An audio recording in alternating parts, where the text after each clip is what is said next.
My ex demanded $5,000 a month in child support. I fought back in court. I never thought my life would unravel in a courtroom, the air thick with tension, as lawyers tossed around numbers like they were trading poker chips. $5,000 a month, my ex-wife's demand, rang in my ears like a gunshot, over and over again, and I couldn't stop the bile rising in my throat. This wasn't just money. This was power. This was her way of crushing me after the marriage had already been ripped apart. When we first got married, I didn't imagine it would end like this. We were young, hopeful, full of dreams, and I honestly believed she was my partner in everything. We had a nice home, a decent life, and eventually, 2 beautiful kids. I worked, long hours, climbing my way up in finance, pushing through late nights just so we could afford a future we both said we wanted. But somewhere along the way, things cracked. At first, it was small. Arguments about how much I worked, how often I was gone, how she felt invisible in our marriage. Then came the bigger things. Her resentment, her bitterness, and eventually, her infidelity. I discovered it by accident, a message that wasn't meant for me, and in that moment, I knew our marriage was over. She didn't deny it. She didn't even try. She told me straight to my face that she hadn't felt loved in years, that I'd abandoned her emotionally, that the affair was a symptom of me choosing money over family. The divorce that followed was brutal, but I thought once the papers were signed, once the dust settled, we'd find a way to co-parent and move on. I was wrong. The first inkling of the storm came in the form of a thick envelope from her lawyer.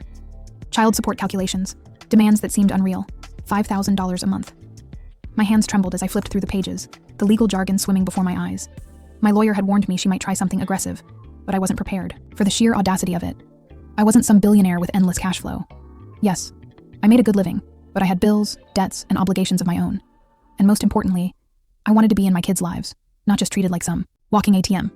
I remember calling her that night, my voice shaking with rage. 5,000? Are you out of your mind? I demanded. On the other end, she was calm, almost smug. That's what it costs to raise our children. If you actually cared about their well-being, you wouldn't even hesitate. Her words cut like glass. I did care. I cared so much it ached in my chest. But I also knew this wasn't about the kids.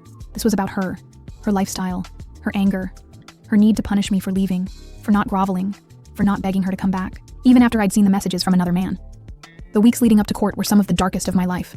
My lawyer sat across from me in his sleek office, tapping his pen against the table. "She's overshooting," he said. "Judges see this all the time. She's playing hardball, hoping you'll fold or negotiate somewhere close to her number." But I knew my ex. Folding wasn't an option. If I caved, she'd bleed me dry.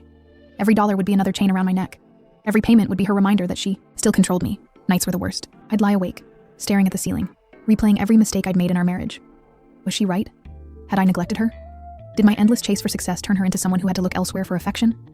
Then I'd think of my kids. The way my daughter clung to me when I dropped her off at school. The way my son's eyes lit up when I showed up at his soccer